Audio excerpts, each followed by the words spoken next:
kegiatan sidang offline besok. Himbauan sebaiknya para pendukungnya tidak usah datang ke sana, ya. Tidak usah untuk datang ke sana, nanti malah lagi melanggar protokol kesehatan. Komisi Yudisial meminta kepada tim penasehat hukum terdakwa Muhammad Rizik Syihab agar lebih menghormati hakim serta menjaga tata tertib persidangan. Bahwa ini sidang terbuka untuk umum, tapi dengan pembatasan. Jadi ruang sidang itu kan terbatas, pengunjung itu tidak lebih dari 20. Ya, apabila misalkan simpatisannya mau masuk tetapi sudah tidak ada lagi, ya kita sampaikan agar menunggu di luar aja. Nanti digelar hal-hal tersebut, misalkan ada kerumunan atau ada penumpukan orang, ya kami hanya memantau dan melaporkan kepada majelis hakim. Nanti yang akan bersikap menentukan apakah ini dilanjutkan atau tidak, ya karena ini sudah kewenangan majelis hakim, ya majelis hakim yang akan menentukannya berdasarkan perkembangan dan laporan-laporan dari kita dan juga dari laporan dari pihak. Permohonan kami untuk mengajukan sidang secara langsung atau offline dikabulkan oleh majelis hakim. Kami menjamin bahwa sidang ini melarang berkerumun. Kalau ada kerumunan kan kita menjamin di pengadilan. Habib Rizik juga sudah menghimbau supaya itu sebaiknya nonton aja dari luar dan juga tertib. Jangan sampai melanggar protokol kesehatan. Masker dipakai, jangan banyak juga dipakai pejabat. Ini yang kecil doang luar diam kalian. Kalian sudah puas dorong saya. Kalian sudah keterlaluan. Ini peradilan sesat. Pak Mahfud MD-nya disuruh terengkurap, terus ditendang kepalanya, terus diinjak pakai sepatu dan dipukul. Mungkin dia baru bisa mengatakan pelanggaran HAM berat kalau itu terjadi pada dia, ditendang kepala dia, diinjak, ya terus kemaluannya sampai diinjak juga. Manusia mau gugat nih pokoknya. Bapak gue polisi gak pernah melakukan kayak gini, gak pernah ngelakuin lingkungannya kayak gini. Pada gue komes. Yang ketiga, tunjukkan kalau negara ini Pancasila, tunjukkan mana Pancasilanya, mana keadilan yang berada. Kami tidak terima, tidak ikhlas, tidak ridho pemberlakuan kepada Indonesia Indonesia dengan diadab, dengan digunakan seperti itu. Dan kami umat Islam pada Allah sekali mengecam sekeras-kerasnya tindakan daripada kejaksaan. Saya menghadapi 3 sidang dengan 11 dakwahan dan 18 pasal berlapis. Bagi saya ini masalah yang sangat serius, sehingga saya harus all out dan harus super maksimal di dalam membela diri. Masalah prokes yang saya menghadapi ini telah menyebabkan 6 pengawal saya dibunuh dengan keji dan kejam. Saya mengalami tekanan-tekanan yang luar biasa, organisasi dibubarkan, keluarga saya ATM-nya semua dibekukan. Pengawal saya dibunuh. Ini satu penghinaan terhadap himbauan prokes. Himbauan prokes itu merupakan dukungan terhadap program pemerintah di dalam menangani pandemi. Atau bisa hargai himbauan prokes. Itu kewajiban kita bersama untuk menanggulangi pandemi COVID-19 di Indonesia. Soal himbauan, tadi saya menyampaikan himbauan, kemudian diprotes oleh jaksa. Ini kan tidak beretika, tidak beradab. Jaksa macam apa? Nggak tahu tentang kewajiban menjaga prokes. Ini para aparat dan juga para keparat yang memaksakan daripada imam besar untuk hadir di sidang online, sedangkan imam besar tidak ingin. Maka demi Allah, saya yang akan bersaksi di akhirat nanti yang memaksakan para pemerintah tersebut untuk masuk ke dalam nerakanya Allah Subhanahu wa taala. Intinya, untuk tanggapan pribadi saya, mereka yang memaksa daripada imam besar, maka akan saya juga paksa mereka nanti di yaumil kiamah untuk masuk ke dalam nerakanya Allah Subhanahu wa taala. Rizik Syihab itu bukan Habib. Dia hanya preman berjubah, preman bersorban. Kayaknya si Rizik ini kalau lihat ya, dia ini kayaknya kurang cat mesum. Kalian kenal beliau? Beliau bukan koruptor, beliau bukan pembunuh, dan beliau bukan kriminal. Tapi sampai sekarang gue sendiri nggak ngerti kenapa beliau begitu dimusuhin, kenapa beliau begitu ditakutin. Bahkan parahnya, ada yang mengaku muslim tapi membenci beliau. Tidak ada imajinasi untuk melakukan pemberontakan apalagi. Kenapa Habib Rizik dijadikan musuh. Jokowi kita ganti namanya menjadi Jokodok sudah. Setuju? Siap turunkan Jokodok. Siap turunkan Jokodok. Siap lengserkan Jokodok. Takbir. Bunuh semua pendeta yang terlibat sudah. Takbir. Berani bunuh pendeta-pendeta radikal. Berani habisi Kristen radikal. Takbir. Jangan salahkan umat Islam kalau besok kepalanya ditemukan di jalanan, saudara. Takbir. Takbir. Siap bela Nabi. Siap bela Nabi. Siap mati untuk Rasulullah. Takbir. Anak Tuhan dari mana? Kalau Yesus anak Tuhan, bidangnya siapa? Besok di seluruh wilayah Indonesia kami katakan Tahu pertama kafir, kedua goblok. Kita Bible Kristen itu bohong. Saya bukan mengatakan Bible Kristen fiksi, Bible Kristen itu palsu. Saya nggak pernah mundur untuk kebenaran, keadilan, kejujuran, dan peri kemanusiaan. Gue nggak pernah mundur, dan gue nggak pernah takut juga sama lu. Siapapun yang rasis, gue akan hadapin. Gue bilang, karena rasis itu dia berperi kemanusiaan. Sama saya ditanya dulu kan, kamu nyesel nggak statement kamu di Pulau Seribu sehingga masih masuk penjara? Tidak pernah nyesel, karena saya mengatakan kebenaran. Nabi Muhammad dulu juga bukan cuma dakwah ya, beliau juga dagang gitu loh. Mengerti tentang saham, wah ini anak S2 kalah ini. Saya kira itu yang paling penting gitu, ngerti gimana trading saham. Apalagi di saham lagi bullish, orang biasa pun jadi pintar semua sekarang. Karena pasti cuan ini. Hai semua, dengan saya Jonas Leong. Terima kasih banyak buat kalian penonton setia yang selalu menonton di channel ini. Saya secara personal sangat menghargai waktu kalian. Dan saya sudah menganggap kalian sebagai family karena kalian selalu support di channel ini. Bagi kalian yang selalu menuliskan opini kalian di kolom komen, saya baca komen kalian satu persatu. Saya baca komen kalian untuk mengetahui opini kalian, tanggapan kalian, dan masukan kalian sangat berguna untuk video selanjutnya.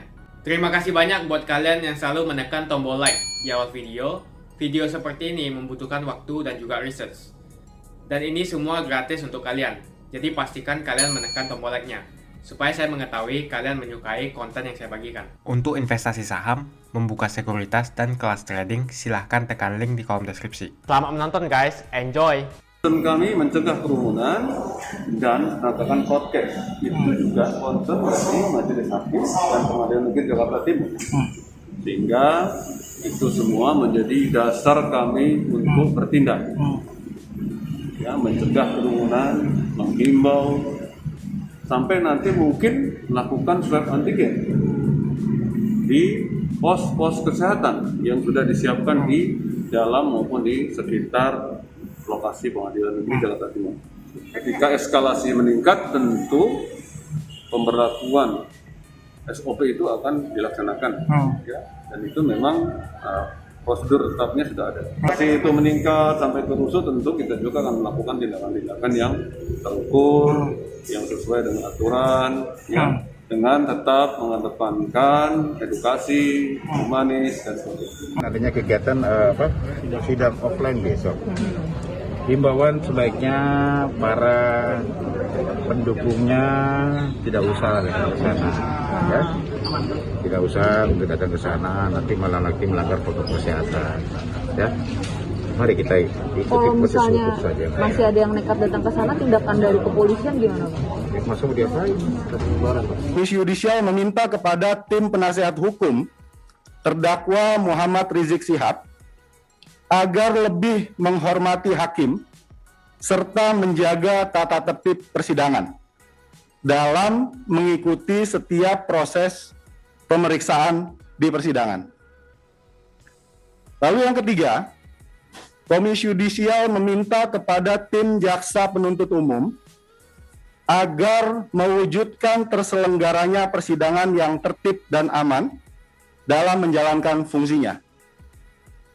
Keempat, Komisi Yudisial meminta kepada semua pihak terkait yang meliputi antara lain organisasi advokat, pihak kejaksaan, pihak rumah tahanan, pihak kepolisian, dan pimpinan lembaga peradilan untuk secara bersama-sama mendukung terlaksananya persidangan baik fisik maupun elektronik yang fair, aman, tertib, dan mengindahkan protokol kesehatan. Persidangan nanti akan ada dua kan, satu pengamanan terhadap pengamanan sidang, kedua adalah pengamanan sidang terhadap protokol kesehatan. Nah, mengenai protokol kesehatan pastinya nanti berkoordinasi juga dengan Satgas Covid bagaimana penanggulangan apabila terjadi kerumunan. Karena ini sudah di luar kewenangan kami. Nanti mungkin yang lebih cepat menjelaskan adalah pihak kepolisian. Karena kami di sini hanya akan menyidangkan di dalam ruang sidang atau di area Pengadilan Jakarta Timur. Mengenai nantinya adanya kerumunan atau ada penumpukan massa atau nanti adanya pelanggaran terhadap prokes, itu nanti sudah di luar kewenangan kami dan akan menjadi tanggung jawab terhadap. Sidang kemarin itu kan ditunda untuk digelar kembali pada hari Jumat. Jadi hari Jumat nanti yang akan digelar itu 4 atas nama terdakwa Dr. Andi Tatat. Jadi semuanya 4. Sedangkan 2 lagi yang majelis hakimnya Pak Kaswanto belum ditetapkan apakah secara online atau offline karena belum diajukan permohonan oleh terdakwa ataupun penasihat hukumnya. Jadi di Jumat itu juga kita masih melihat. Yang pasti sudah 4 berkas disidangkan secara offline, ya 2 lagi menunggu hari Jumat ini berdasarkan keputusan atau penetapan dari majelis hakim. Yang pasti sidang ini kan agak berbeda daripada sidang periode sebelumnya. Karena terdakwa akan dihadirkan di persidangan. Karena dihadirkan di persidangan, mungkin juga prokes juga akan berbeda juga terhadap pengaturan-pengaturannya.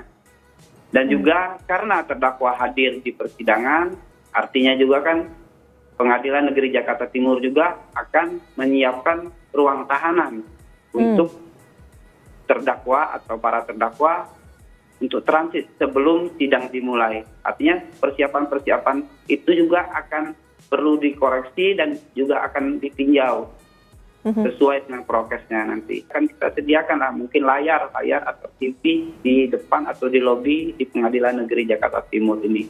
Karena setelah terdakwa ini dihadirkan di persidangan, layanan streaming YouTube yang seperti yang sudah kita share pada sidang-sidang sebelumnya akan kita tutup. Menurut pasal 59 KUHP bahwa hakim memerintahkan kepada para saksi agar jangan saling berhubungan sebelum memberikan sidang. Nah, kalau kita share kan dilihat para saksi, Mbak. Nanti akan saling berhubungan dan saling mempengaruhi. Bahwa ini sidang terbuka untuk umum, tapi dengan pembatasan. Jadi ruang sidang itu kan terbatas, pengunjung itu tidak lebih dari 20. Ya, apabila misalkan simpatisannya mau masuk, tetapi sudah tidak ada lagi, ya kita sampaikan agar menunggu di luar aja. Di luar juga kan nanti akan kita sediakan layar atau TV. Yang pasti memang di dalam ini kita juga tidak sendiri, Mbak, ya. Nanti akan kita juga koordinasi dengan pihak keamanan, dalam hal ini adalah Polri, di mana kita di Jakarta Timur akan kita koordinasi dengan pihak Polres Jakarta Timur. Bagaimana penanganan, bagaimana nanti tindak lanjut prokesnya, karena di situ kita koordinasikan semua. Karena di sini juga kan ada juga tentang pengamanan protokol kesehatan. Artinya tidak untuk pengamanannya nanti akan coba kita koordinasikan di luar wilayah itu bukan kewenangan kita lagi untuk melakukan misalkan penindakan atau aturan.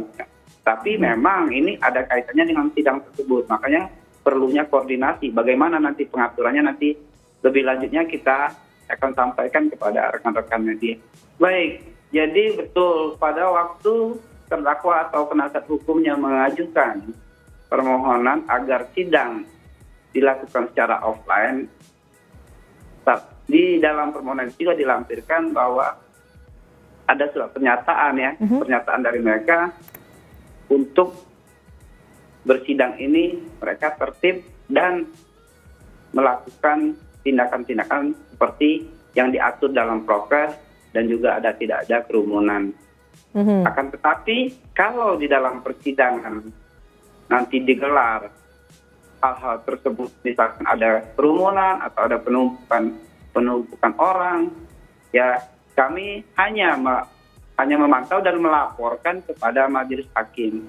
Nanti yang akan bersikap menentukan apakah ini dilanjutkan atau tidak, ya karena ini sudah kewenangan majelis hakim, ya majelis hakim yang akan menentukannya berdasarkan perkembangan dan laporan-laporan dari kita dan juga dari laporan dari pihak. Jadi 3 perkara sampai 5 sekian terdakwa itu semuanya kami mengucapkan alhamdulillahirabbil alamin. Permohonan kami untuk mengajukan sidang secara langsung atau offline dikabulkan oleh majelis hakim. Tadi majelis hakim membuat 3 kali penetapan, sidangnya akan dilaksanakan secara langsung dan offline pada hari Jumat. Jaminan, kami menjamin bahwa sidang ini akan mengikuti protokol kesehatan dan melarang berkerumun. Nah, itu jaminan kita, sehingga sudah kita sampaikan tadi, akhirnya jaminan itu diterima oleh majelis hakim. Begitu. Kalau ada kerumunan kan kita menjamin di pengadilan. Habib Rizik juga sudah menghimbau supaya itu sebaiknya nonton aja dari luar dan juga tertib, jangan sampai melanggar protokol kesehatan. Ya, kita himbau jangan masuk. Kita himbau jangan masuk. Jadi mereka pokoknya tertib, harus mengikuti protokol kesehatan. Begitu. Kita himbau, kita himbau aja. Jangan sampai terjadi berkerumun. Artinya Habib Rizik jadi itu pasti datang, Bang? Pasti datang karena akan dihadirkan semua terdakwa, klien kami akan hadir.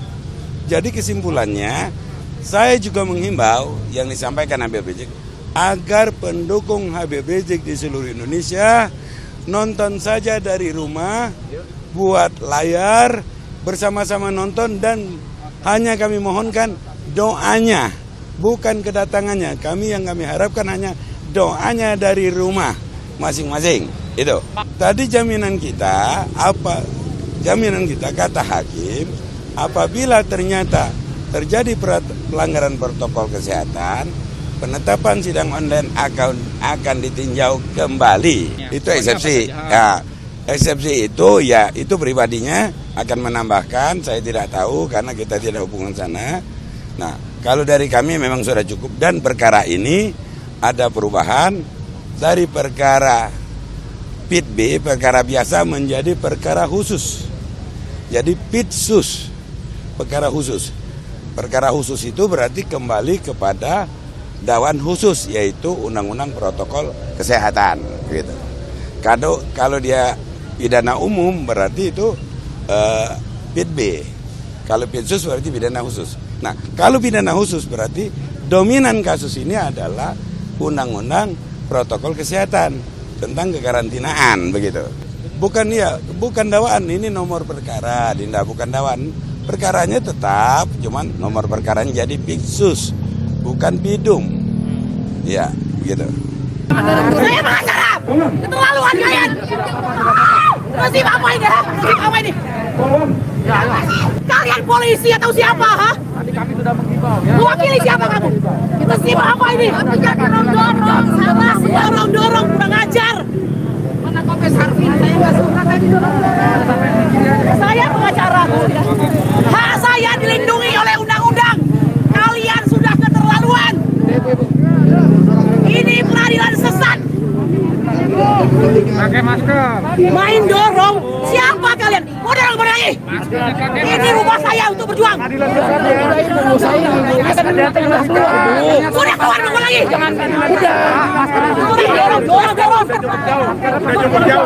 Sudah cukup.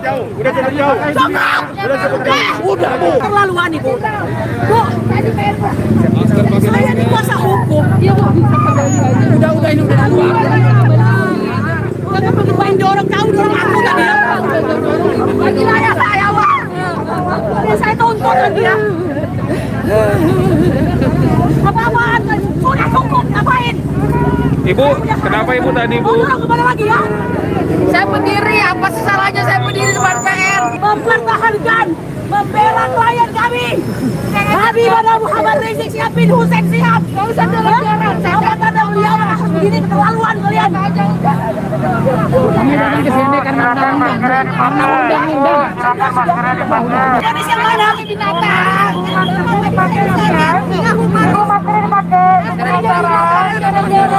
Itu pengacara apa yang mewakili?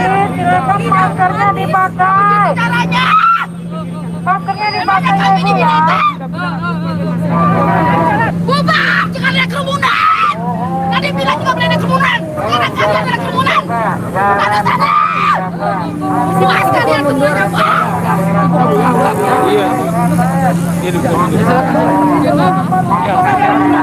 Sudah ada perwakilan di dalam.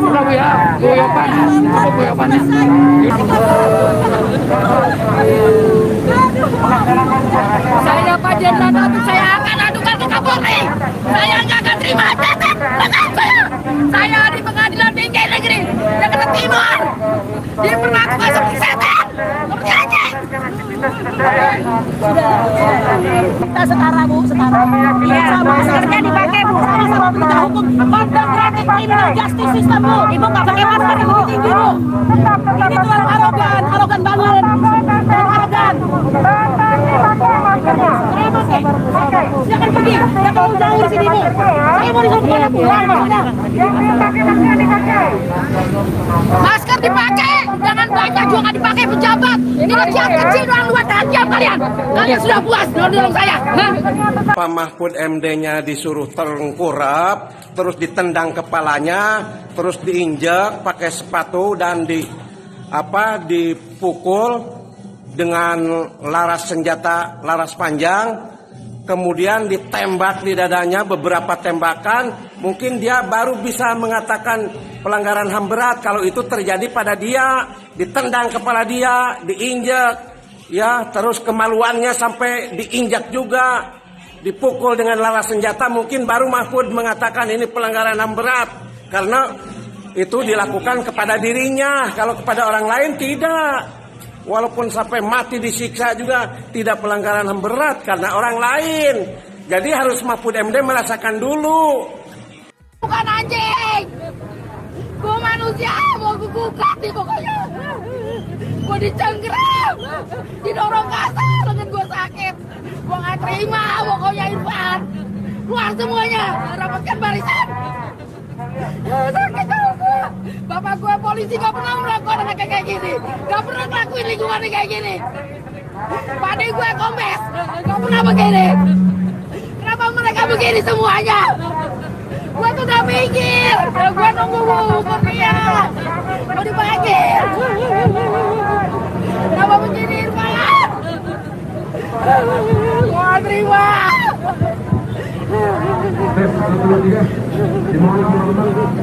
Sakit tau Bu, gue catat ibu-ibu itu.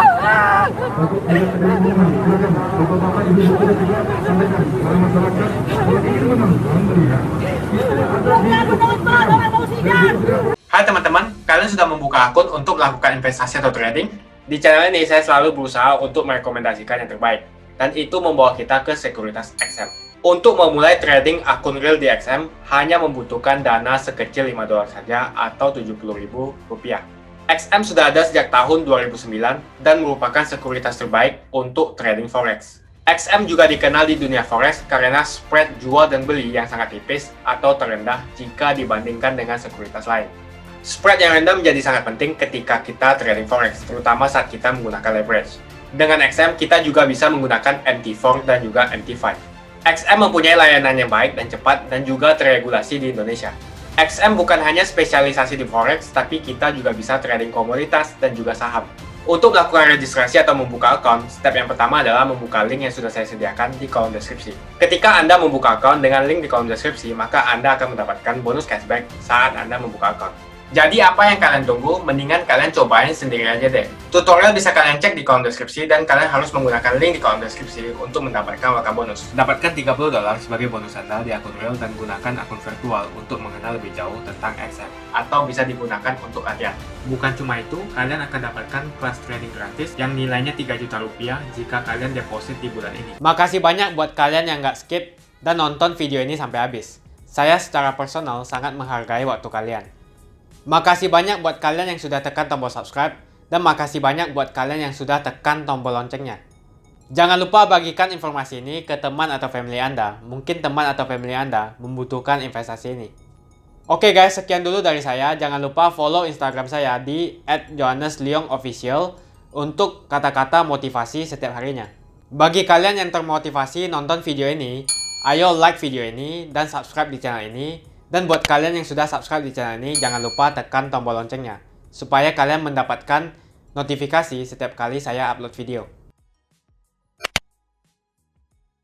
Hai teman-teman, terima kasih banyak buat kalian yang sudah menekan tombol join atau sudah bergabung di channel YouTube Jonas Leong. Ini adalah salah satu fitur dari YouTube di mana kalian bisa mensupport channel Jonas Leong untuk lebih semangat membuat konten-konten lainnya. Apa kelebihan ketika kalian join membernya Jonas Leong? Yang pertama, kalian akan mendapatkan badge atau tanda khusus untuk kalian semua, seperti ini.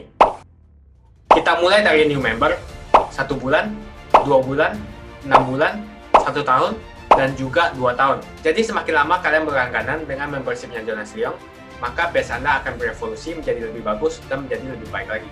Yang kedua, kalian bisa menggunakan banyak emoticon yang bisa Anda pakai, seperti ini. Jadi kalian bisa berekspresi menggunakan emoticon yang sudah saya sesuaikan untuk kalian semua pendukung Jonas Leong. Tentu saja ada perbedaan antara orang yang belum membership dan sudah. Dari segi tampilan nama yang di-highlight dan juga logo di samping nama ketika Anda komen. Dan juga komen kalian akan lebih sering saya reply dan juga akan saya pin atau feature di setiap video. Buat kalian yang tidak bisa ikutan atau bergabung membership, tidak masalah. Karena dengan Anda menonton dan juga subscribe channel YouTube Jonas Leong, dengan cara like dan juga komen channel YouTube Jonas Leong, itu sudah cukup untuk mensupport channel Jonas Leong. Ini adalah fitur di mana kalian ingin mensupport channel YouTube Jonas Leong secara lebih lagi. Oke teman-teman, terima kasih banyak untuk support yang kalian berikan kepada channel YouTube Jonas Leong. Dan saya akan jumpa kalian di video selanjutnya.